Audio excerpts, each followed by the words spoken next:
Hello everyone and welcome to episode 62 of the WMMA 5 series here on the channel, as it is the Fight Island 5 card, as Stephen Wonderboy Thompson taking on Eddie Alvarez in our main event. Before we get to the card, we do have a piece of mail to talk about, and that is Stefan Struve, the 7-foot Dutch kickboxer, has broken his jaw, which now Steve Mowry is out of an opponent. Now he is a Florida native, so luckily for us, he'll be able to stay in Florida. But really, the big thing is actually for Stefan Struve, rather, as he will now be fighting at the Netherlands card that's happening at the end of the year. So he now gets to go back home and fight. So that's going to be a huge fight for him. Steve Mowry still doesn't have a replacement fight yet because I want him to get a ranked guy. He was actually the favorite against Stefan Struve, which is kind of crazy to think about. And yeah, I mean, he's looking like he might be a ranked heavyweight sooner rather than later. As we'll go through now the fight card. As our main event, of course, we already talked about as the Wonder Boy taking on the Underground King.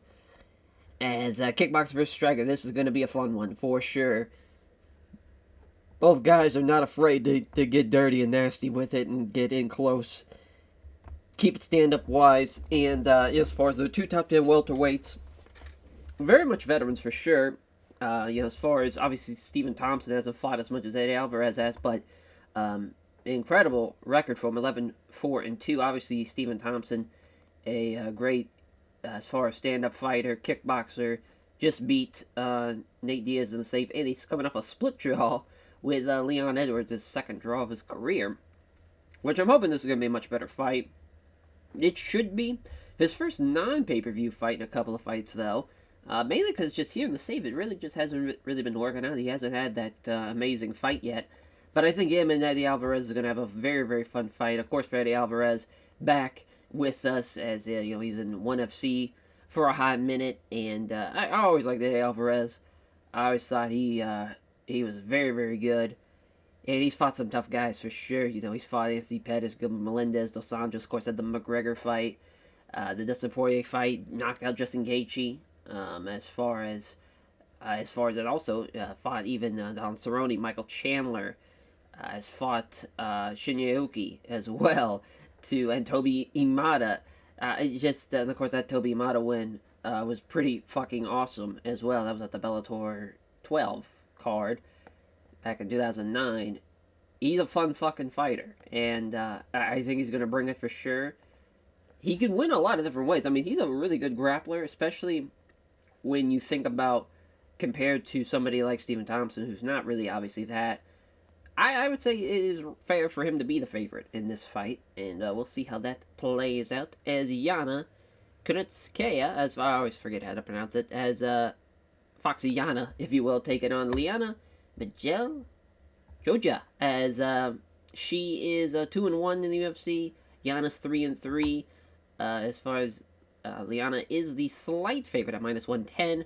They're both top 15 bantamweights on the female side of things, obviously, but Yana is fourth. But it's so weird that she's ranked so high because obviously she lost to Ketlin Varela. She's lost to Aspen Ladd, which is tough. Obviously, now the bantamweight champion, but she did beat Talata Bernardo as far as back in December, which was a really good fight. She doesn't have bad fights, though. That's another kind of big reason why these girls are going to be the co-main.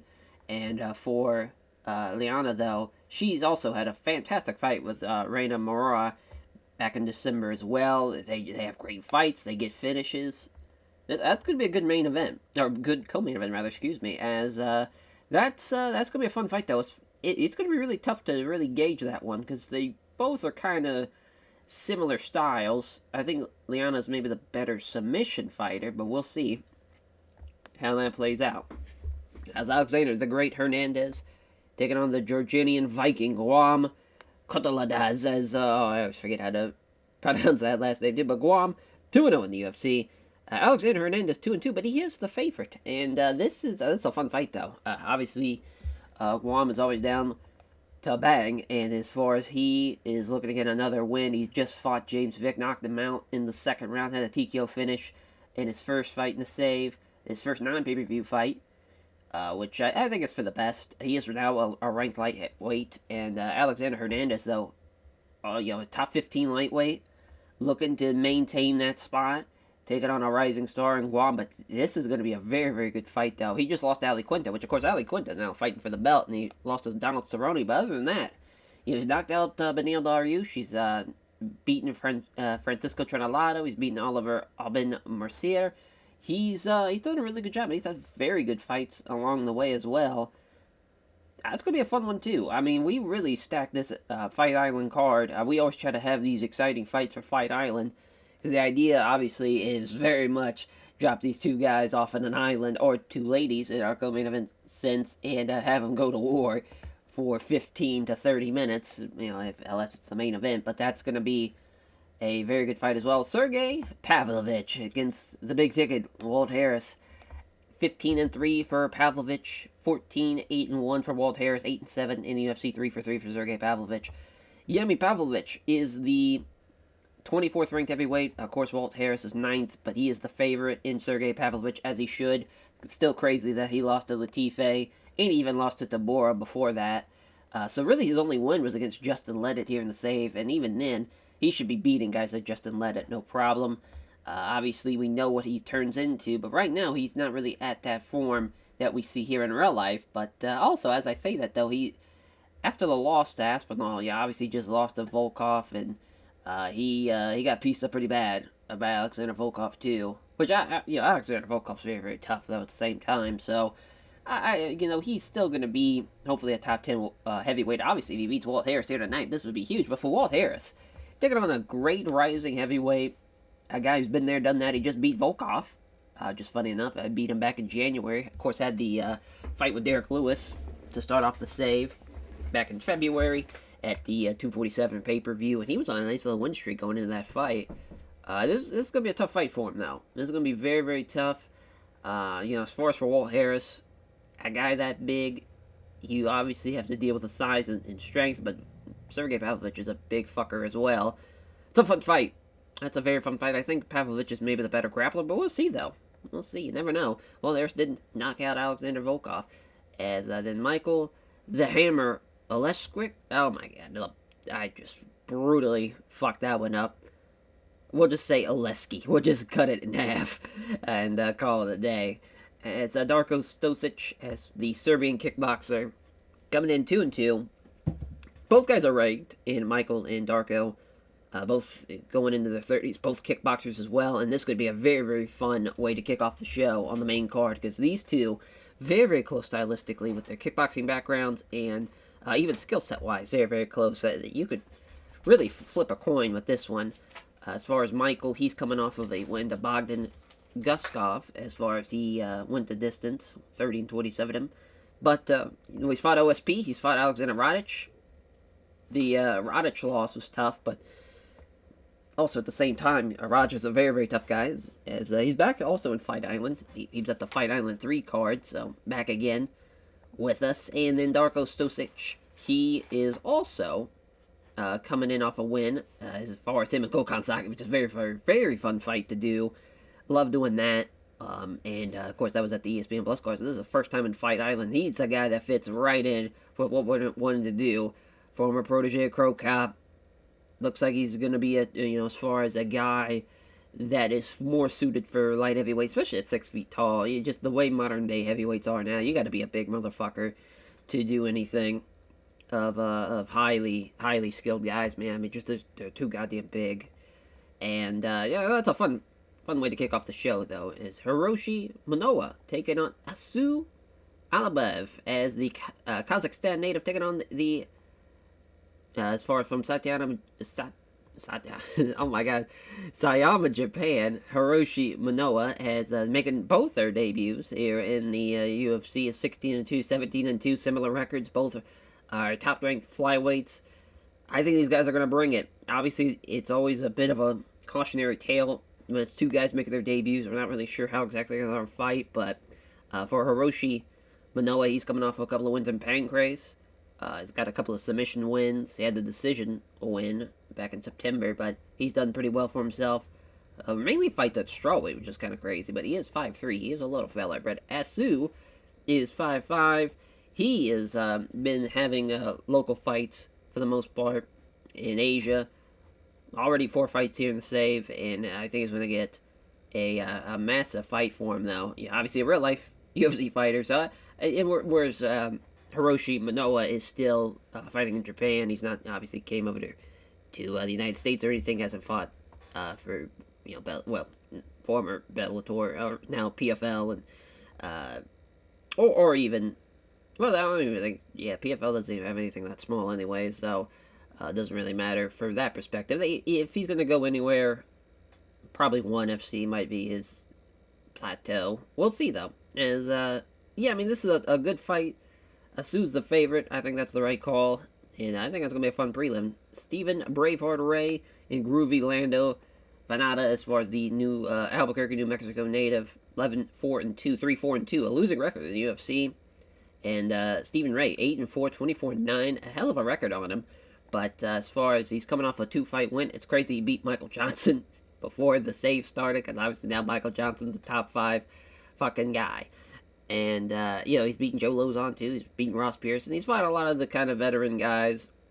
He's fought Paul Felder as well. He lost to Leonardo Santos, who's a tough guy. He's also Alan Patrick as well.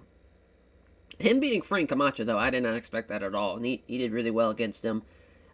He's still only 31.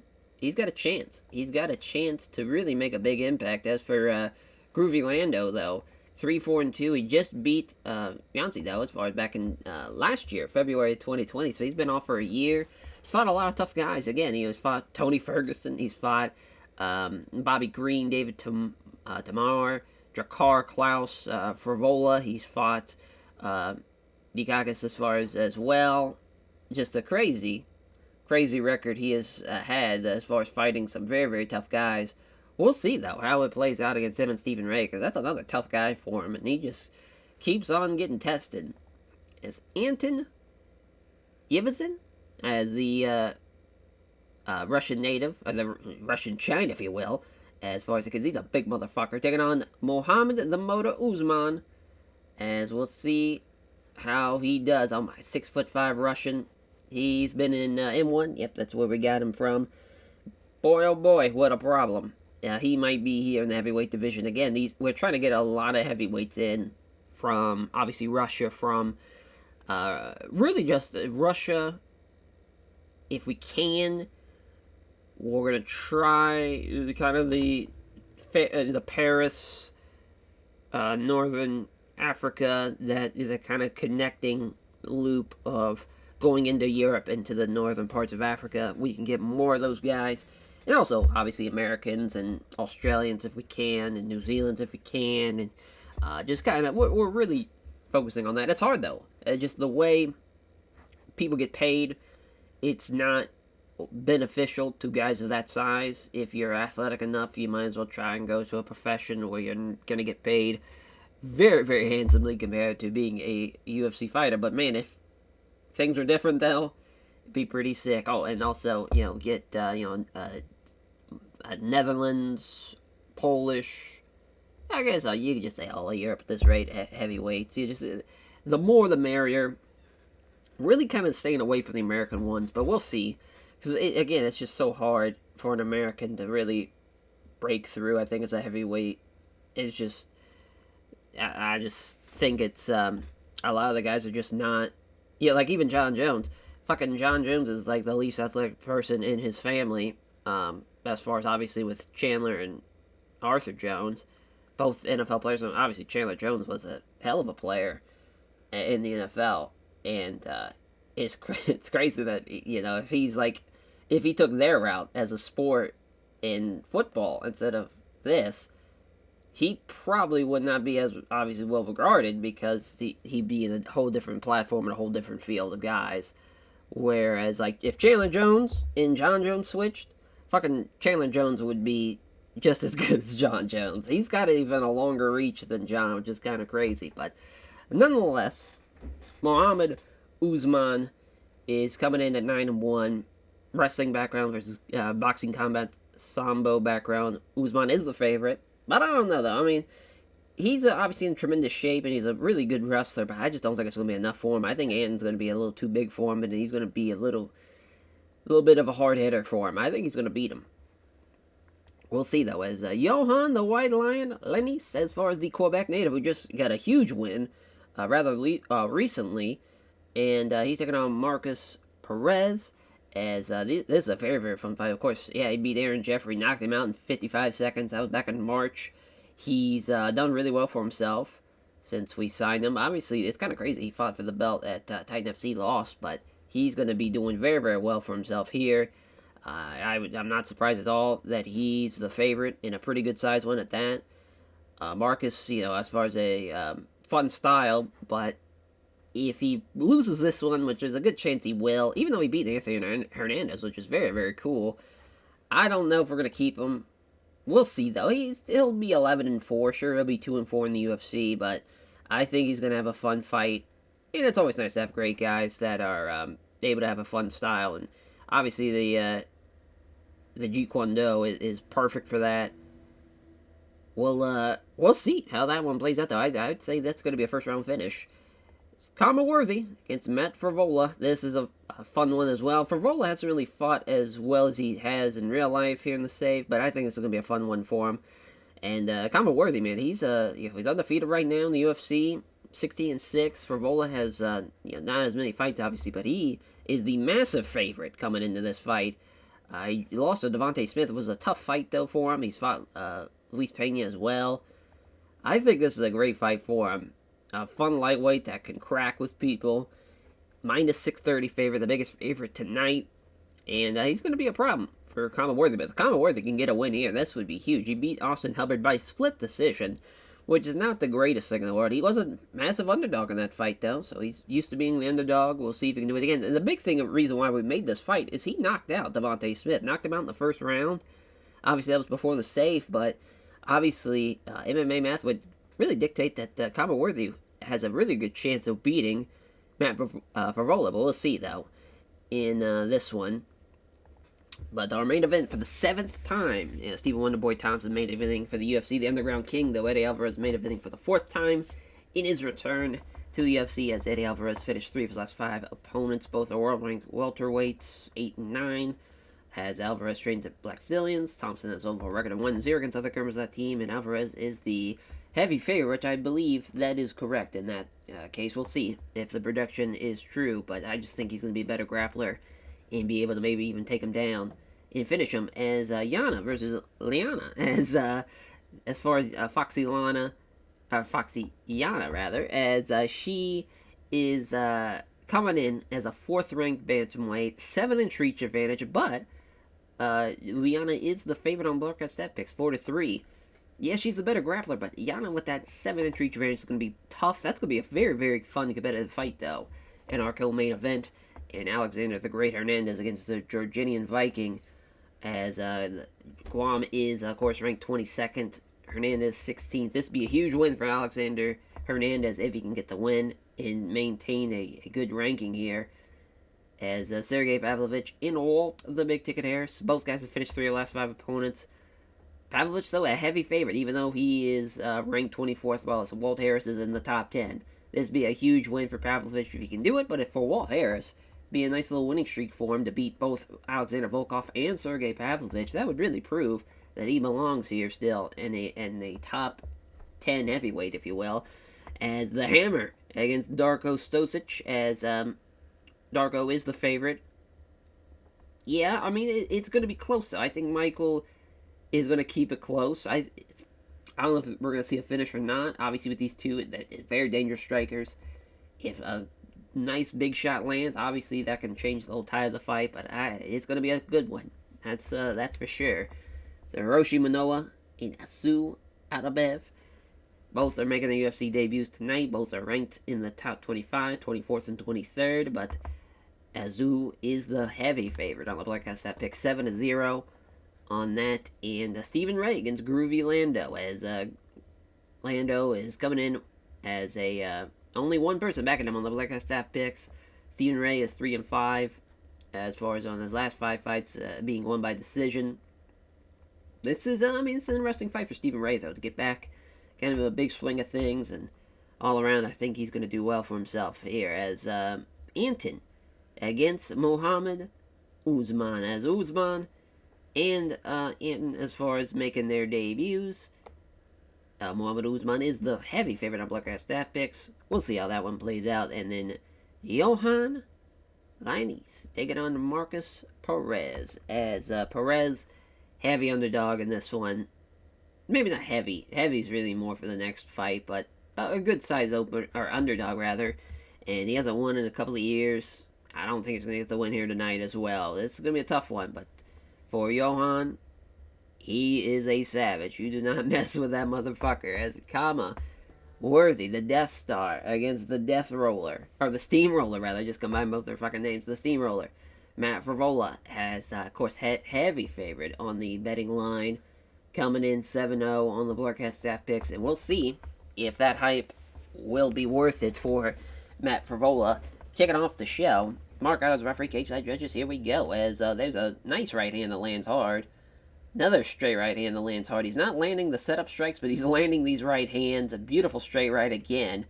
As Favola is still looking to land. Here's another right hand. God damn, there's a left jab now from Worthy, but he still is lighting him up with these right hands. Now he's taking him down. I'll try to. Brilliant sprawl.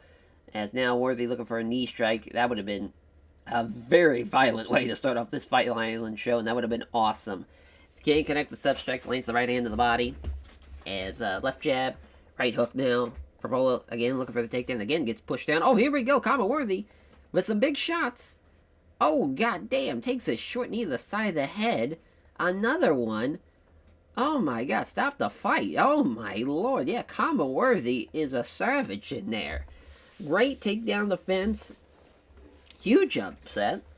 But a guy that is definitely worth some fucking respect on his name. I mean, this is a man who finished a guy that lost to, that Matt Favola lost to.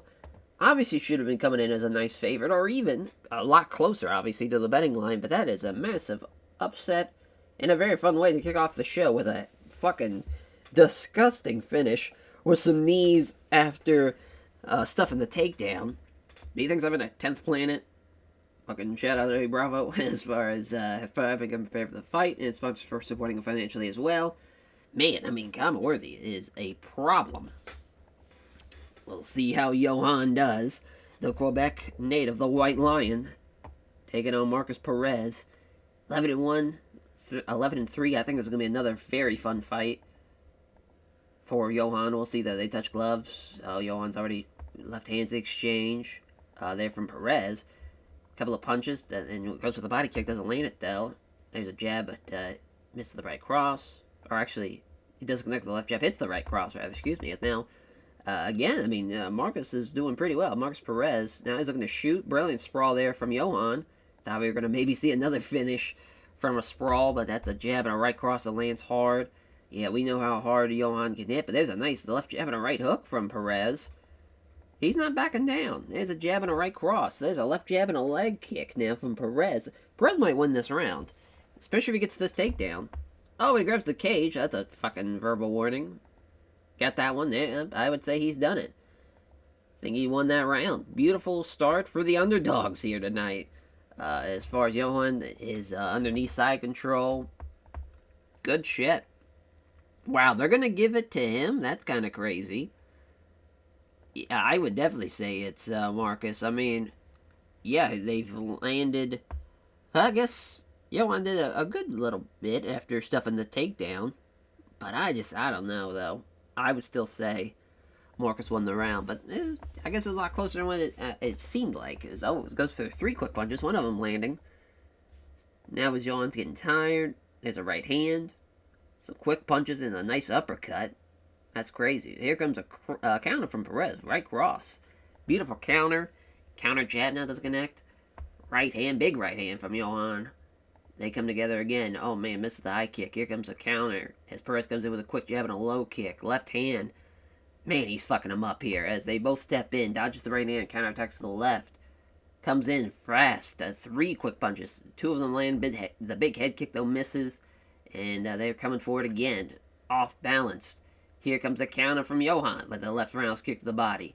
Looking shattered here. Perez going to maybe take him down again up against the cage. And some knee strikes, knees to the ribs. Like that. I like that from Marcus Perez. That round, though, I think Johan did win it. It felt like he landed more strikes. Damn near dead even, actually. Yeah, that's actually one more for Johan. But yeah, that's probably Johan's right. I'd say it's 1-1. Going to the final round. We'll see, though, as he dodges the right hand, counterattacks the spin kick to the body. Off target with a jab, lands the right hook. There's a jab and a leg kick. Nice little southpaw strikes there from Marcus Perez. Trying to get him against the cage. If he can get another takedown here out of this clinch, that would be huge. Or he might even just go for the big knee. Went for the elbow. Doesn't have much power behind it at all. There's a big elbow there. Now he's cut him up. Boy, oh boy. Marcus Perez might get his first win in a couple of years. Blocks the Muay Thai strike. Oh my god, now a brutal elbow again. Fucking Johan, man. He's going to lose. That's crazy. What a win for Marcus Perez. And, like, it's not even like he was, like, laying him praying. He was fucking him up. He's now probably hit him in the ribs again. Unreal. Great Muay Thai background. Oh, no, great Muay Thai background. Great use of the Muay Thai clinch there in the third round. And I think he won it. I think it's 29-28 Marcus Perez. Wow. He got fucking robbed. I'll be honest. Johan, I don't think he won that first round. I thought it was 29-28 Marcus Perez. That is tough, because that's a great fight for him. He had the takedown. He cut him up in the third. But they felt like he won the first round. I don't know, man. I mean, I really felt like Marcus Perez did more. You could say maybe Johan did more damage, which should be what the top criteria is, but it just didn't feel like he was doing as much as Marcus Perez did. And I felt like Marcus Perez was the winner of that round. But man, that was a good fight, though. That was a great fight. That lived up to that billing, though. So, potential steal job for Johan. We'll see as he gives a name check to everyone at Revolution Fight Team. All his various sponsors, all of his friends, family, supporters. Yeah, I mean, Marcus Perez, he just got fucked over there. We're definitely going to keep him around because he should have won that fight. He kind of got fucked. As Muhammad Usman, Anton Yavzin. Maybe it is Yavzin. I'm not sure, though. We'll go with it. Yavzin. Fuck it. As Muhammad the Motor Usman is Yavzin. Anton Yavzin. That kind of sounds Russian enough, I guess. As Dan Mergliato's our referee. Cage side judges. Here we go. They touch gloves.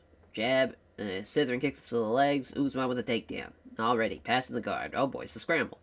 He's got him on his back here. Oh boy. Pounds away. Yeah, if Muhammad Usman could maybe get pulse hooks in, or rolls over now. Got side control. Looking for the Kimura. Oh my god, he got him. Well, that's how you do that. Way to go for Muhammad Usman. As, yeah, that's a great way to stamp off your debut there with a 10 in his 10th win as well in his career. So thanks for connecting to Fortis MMA for having prepared for the fight and sponsors for supporting him financially as well as Stephen Ray. Braveheart taking on Groovy Lando. 7-4-2, 24-9. Mergliato's referee, cage side judges. Here we go again. They touch gloves. Ray comes in with a takedown. That's tough. Trying to pass. Got it with certain ease, too. The side control. Went for the knee bar. That would have been pretty crazy to see the knee bar finish him in the first 2 minutes or so.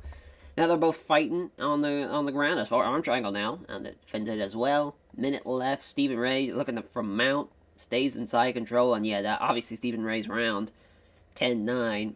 As far as jab, nothing but air on the big right. That's going to give Ray a chance to come in. Oh no.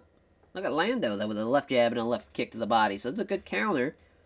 And he's, there's a counter now from Ray. With the right jab and the left hook. He got him up a noticeable gash now above the eye. Cut him up on that. There's a left hook. And there's a leg kick now from Lando. Both guys swinging. Misses as far as, oh no, actually Ray rolls his shoulders rather, excuse me. As now they step in.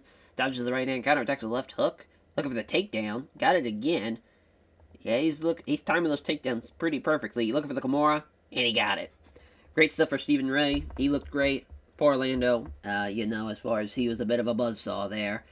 But, yeah, I mean, that was a good win for Stephen Ray. And again, proving that he's still got a little bit of juice left for maybe a potential rank run here. But yeah, I mean, that's a good win. His 25th win of his career. He takes everyone at London Shoot Fighters. All of his various sponsors, all of his friends, family, and supporters as well. Our prelim main event. The flyweights battling it out. Hiroshi Manoa, Azu Alvarez. As this is going to be an interesting one for these flyweights here. Both guys making their debuts, too. We have no idea really what to expect. As there's a 1-2, doesn't land either blow, though. Oh, he's got him. That's Manoa looking for a takedown. Can't get him down. Oh, yep. And now Azu's got his... Oh, now he's looking to take him down. That gets blocked, too. So both guys are just kind of out-wrestling each other. Trying to get him against the cage, and yeah, now they separate. So we're back striking here. There's a left jab and a right hand. Yeah, I mean, Azu's definitely probably the better striker. Jab is wide, gives him the right hook. Gets a hold of him again, does Manoa. Gets out-wrestled again, and again, they just can't take each other down. Having a bit of a fuck fest here, as far as they, in the middle. And they're starting to try to muscle again, and again, it gets out-wrestled. Yeah, it's just a bit of a stalemate.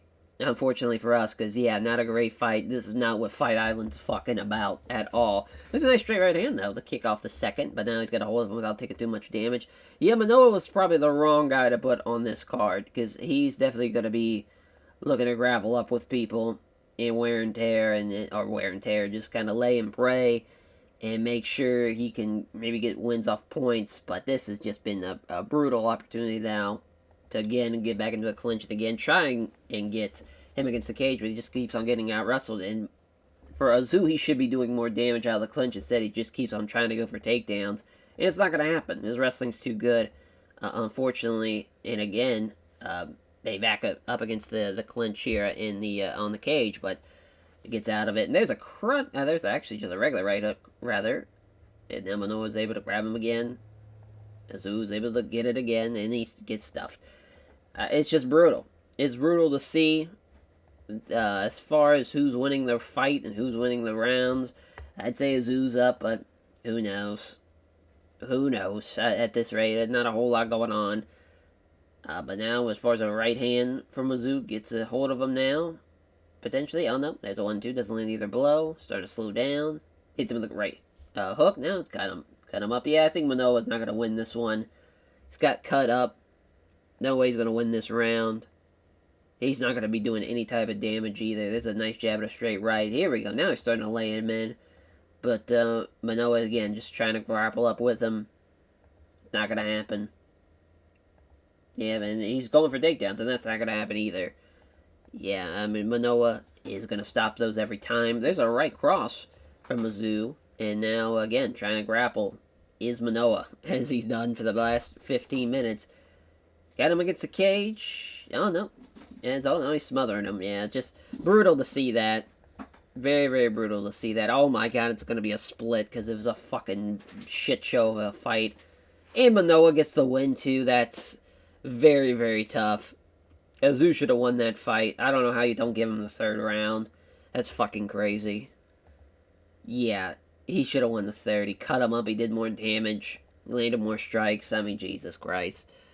Yeah, the judges here, pretty brutal. You do not want to go to the scorecard tonight, because you're going to get fucked over. As he wants Yuki Ito, though, does Hiroshi Manoa. And praise the team at our life. Listen, I mean, if he has another shit show like that, I don't know, man. It'd be weird to cut him if he's like 2-0. But I just, we can't be having that. We need fucking fighters. So we'll see how the kickboxers do here to kick off the show to try to get us back into the swing of things. Darko and Michael looking to battle it out as Mark out as referee, cage side judges. Here we go. They touch gloves, stepping in. Here comes a counter. Glancing blow with a high kick from Michael there. That was awesome. Both fighters are throwing strikes, but not landing, rather. As they miss with the right jab and the kick to the body is Michael. Now there's Darko with a roundhouse body kick. Doesn't connect, though. Misses the left jab, leg kick there. Jab, kick at the right cross, or left cross, rather, excuse me. And now there's two kind of left hands. Jab lands, misses the low kick, stalks forward, pressuring Stosic. Two kind of left hands from Stosic now as fails to land any of the strikes in combination with a slithering low kick. Doesn't jab his opponent with a combination ending in the low kicks to the legs as well. And even Michael's too slow as his final kick is caught. And now, looking for the takedown, which kind of glad that didn't happen. So he's just going to push him against the cage. Maybe go for the Muay Thai clinch here? Well, no, just going to keep him trapped against the cage. There's a quick elbow strike. Now he got the takedown. Did not see that coming. So his legs are trapped, so he's backed against the cage. Kind of an awkward positioning. Yeah, they're just going to stand him back up, looks like. Yeah. Not letting him mount like the sweep. Oh, get this. Oh, he swept on his back. Oh, boy. It was a good sweep. But yeah, Stosic won the round. It was a close round. Stosic did do more. I think that takedown is what really sealed it. So yeah, 10-9 for Stosic. Spin kick of the ribs. There's a great left hook after the jab. Nice little 1-2 as now Michael left hook misses though. Gets kind of a quick left jab, but the big right hand misses from Stosic. 2 kind of left hands from Stosic now. It's a 2-punch combination from Michael. And Darko avoids both of them again. And there misses the big left hand. Comes a left jab and a kick to the leg there off the counter from Darko. Now Darko's got a hold of him. Got him against the cage. Muay Thai clinch. This is what you don't need. Tries to drive a knee into the chest. Not really landing all of that though. And again, another knee to the stomach. This time to the ribs actually, but not enough power behind it at all. Went for the knees of the ribs again. But again, it lacks power and they're going to break it up. As far as it loses the grip does Darko. And now Michael with a counter with a pair of right jabs followed by a left cross that just misses though. Michael's getting tired. Oh my god, and what a tag. He had 2 weak punches, using them to cover and land a leg kick, and Stosic though with a jab and a head kick that rocked him. Oh boy, vicious right uppercut, unable to land it though. And I think he swung that round back to him with that ending of the round. Michael needs to finish in the worst of ways here. Leg kicks now. Pair of left jabs, misses the head kick though. Now slipping out of the way is Michael. He's trying to use his defense here. Stosic, though, is still putting on the pressure. There's a body kick now from Michael, but Stosic is grabbing him, and again into the Muay Thai clinch we go. He's not going to be able to finish him off of it. Oh, Zai, right on fucking cue. Jesus Christ. Powerful knee right on the cheek. Commentator's curse. Sorry, Michael, as I fucking cursed you, but what a win for Darko Stosic, though. Big knee out of the clinch, and he gets his 15th win as well with that one.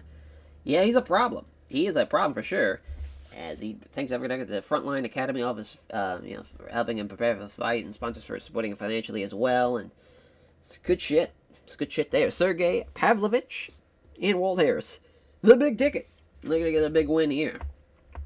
Margoliato's referee, cage side judges. Here we go. They touch gloves, engaging in the center. Right cross nails does Pavlovich, but the right cross misses. Oh my god, there's a massive right hook on the jaw though from Walt Harris, and he rocked him.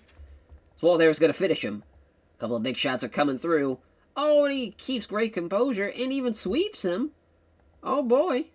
He lost out on it, so now Pavlovich is on top. He's got side control. This is insane. Covers up now. A couple of punches managed to come through, but yeah, now it's a scramble. Harris is ready for it. He's up first and quickly grabs him against the cage. Oh, elbow to the face there. So now he got a large gash above the eye. These boys are getting after it, man. My god. Now some knees to the stomach. Walt Harris is in a good spot here. I think he won the round, obviously, by dropping him, but Pavlovich is trying to answer back with these elbows now. Meeting the center. Oh my god. Clean right hand from Walt Harris off the counter. Fun round. Very, very fun round. And I can't believe Sergey Pavlovich survived that, though. I thought for sure he was going to get cracked. I actually thought he was going to go... I thought it was going to be a knockout. I didn't even think it was going to be a knockdown. Pavlovich, though, with a left jab and a spin kick to the body. Oh, my God. Vicious right cross off the counter, and he knocks him down. Will Pavlovich finish him? He will. What a fight. That is exactly what we want from heavyweights there. Awesome. Awesome fight. That's what Fight Island's all about right there. Sergey Pavlovich getting the win in the second round via TKO. What a win. 16th win of his career, and he wants Augusto Sakai, who is ranked. So both those guys are... I think that make a lot of sense. You know, Augusto Sakai is kind of going on a bit of a run. He might actually be a top 10 heavyweight, which is very funny to think about. Alexander the Great Hernandez and Georgian Viking himself, Guam. We'll see what he can do. Kudaladez, as he is taking on Alexander the Great Hernandez, 5'9", 155, 5'11", 155. Similar records. It's going to be a fun one. It's going to be a fun one for sure. Both have 14 fights, so they're both going into their 15th fight of their career against each other. Should be a fun one. As here comes Guam. Well, it gets kind of jabbed, though, from Hernandez already. Crunching right hook now from Guam. He's lighting him up a little bit. Spin kick. spinning back kick to be exact. There's a left hook. 1-2 from Guam. These boys are swinging, bobbing out of the way of a jab, moves into the pocket. Nice straight right hand that lands hard. Thought maybe that was going to even rock him, but doesn't. Hernandez, though, with these jabs and leg kicks. He's got his little combination going. Just about ended his life here with a head kick after the jab. That definitely would have been a fight ender there. Moves in behind 4 quick punches, all of them landing. Then catches them with a right hook, too, as well. God damn, Guam is a savage. Kind of left hand, left jab, but Hernandez avoids the kick to the body.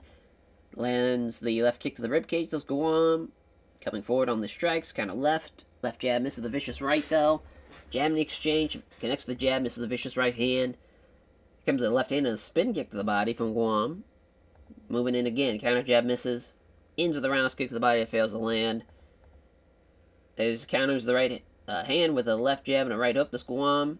Yeah, he's been the better fighter for sure. He's been outclassed him. Crazy again that he's the underdog when he looked so much better than him. But we'll see how Hernandez can counter as he gets countered with a left roundhouse kick to the body here. Slowing down his Guam now. Left jab doesn't hit the leg kick, though. Clean right hand from Guam. Scores with the left hook to Hernandez. Oh, and there's a wicked right uppercut after the jab from Guam. Oh, boy, probably hurt his own fucking hand. Probably broke his own hand by knocking him down. Big shots landing. Trying to go for some elbows now. Obviously, probably sensing the pain. But at the same time, though, the adrenaline has got to be pumping to where it's not as bad as maybe potentially it would be. Obviously not in a huge arena, hopefully, like this. Hopefully we have a huge arena here for the Fight Island show, but he is just trying to fucking end it, though. Here comes an Americana. That would have been a huge win off the Americana, but obviously Guam is just outclassing him. He's probably going to be a top 15 guy now.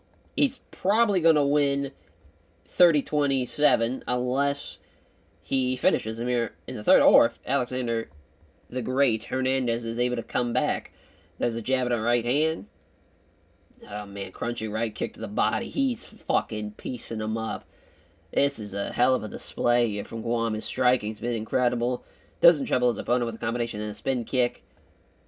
Now it comes on short with a body kick that hits a jab and a nice right hook.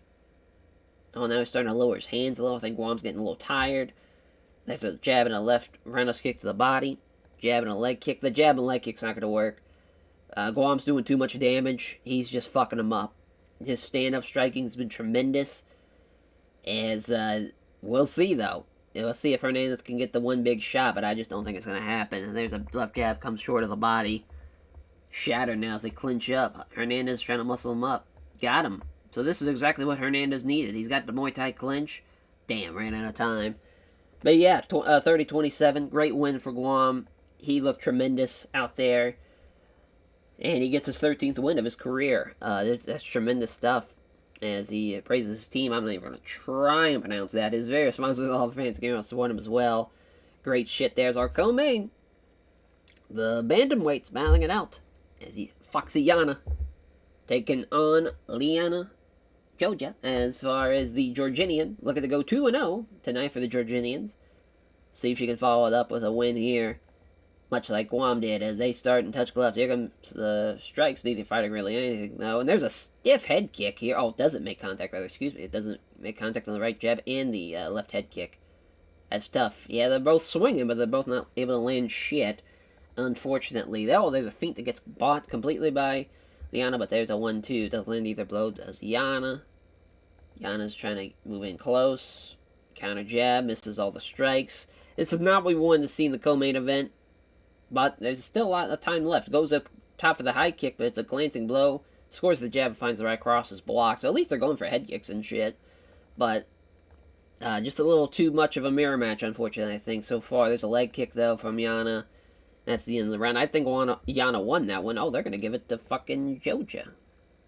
It didn't feel like it, but there's, again, not a whole lot going on to really grade that off of. But punch doesn't equal to it. Got her in a clinch here. That's exactly what she wanted. Oh my, you can't lay and pray at a Fight Island show. God damn it. And it's a scramble. Oh, Yana's on her back. Oh boy. Side control. Kimura got it. Big win though for Liana off this Kimura. Listen, we called that. She was the better submission grappler. She got the finish for Red Devil Fight Club as well, and she looked good. She looked good. Besides laying and praying for a little bit of the second round, but maybe she's just getting tired, or yeah, maybe she was getting tired. Wanted to save some energy and then put the Kimura on her. Got the win. More importantly, but what a little run she's on as a women's bantamweight here. She praises her team, the Red Devil Fight Club, and all of her various sponsors and all the fans that are going to support her as well. Poor Yana, though. I mean, now a losing record in the UFC and just not looking too hot as Eddie Alvarez and Stephen Wonderboy Thompson. Two veterans for sure, especially for Eddie Alvarez. He's got a lot of fight miles on him. But so does Stephen Wonderboy Thompson, though. Just different MMA, doesn't have the MMA miles, but he definitely had a lot of kickboxing bouts. That is for sure. And Dan Mergliato's referee cage that judges here we go. They touch gloves. Alvarez, wisely, takedown. I don't love it, but it's wise. Scrambles them up. And yep. Just going to lay and pray. Crazy is Stephen Thompson on top. Alvarez with an armbar from the bottom. Yep. Got him. That's all it took. All it took. I don't know why Stephen Thompson just stand right back up. There's no way you're going to out-grapple him. You're in the danger zone. And he got caught. With an armbar from the bottom. Great comeback for Eddie Alvarez as far as to come back into the UFC and get a win. Thanks everyone connected to Black Zillions, all his various sponsors, all of his friends, family, and supporters as well. And so what a win for the returning welterweight in that division. Again, it's just so fucking stacked. Fun card. Besides just the fucking main event and the prelim. But we had 4 submissions and 3 of them were Kimuras. That's kind of crazy. Oh, so almost half of the fights ended with a submission. Now, that is pretty crazy. I still cannot believe both Hiroshi Manoa and Marcus Perez, or I guess rather Azu and Marcus Perez both got screwed out of their fights. Very, very brutal to see. Only 2,000 people, though. That's tough. But it was a fun fight, though. And we increased our popularity in our regions as well. Nice performances from both Guam and Sergey Pavlovich. Everybody else is going to get a performance bonus. Yeah, we'll give one to Stephen Ray, too. Give one to Marcus Perez. Felt like he got robbed. Same thing for Azu. Give one to Commonworthy, though. We're feeling very generous. That was a good card. Good card. And we made $1 million off of that, too. Good shit, man. There's a couple of guys that only made a couple $1,000. That is tough. That is tough. You don't want to see that. Do not want to see that. But what a win for Eddie Alvarez in his return. And that welterweight division is so tough, though. There's so many different variables. There's so many tough guys. It's tough, man. I mean, fuck. We were going to set up Michael Page and Stephen Thompson. We still can. But Michael Page, though, I mean, he's kind of going on a bit of a run towards a title fight. We might even do him and Eddie Alvarez, even. But again, I just feel like Eddie Alvarez is going to do exactly what he just did to Stephen Thompson. So we might have him take on Kobe Covington. That might be the play. We'll see, though. There's so much changing, though, in that welterweight division. A lot of top talent. A lot of aging top talent, though, unfortunately. But that will do it, though, for this episode. And as far as it looks like it's stuck on a loading screen, so we can't really do shit. Oh, there we go. As we'll catch you guys next time. As the next time you see us, it will be for the fight night in Russia. As Gregor Gillespie, Khabib Nurmagomedov battling it out.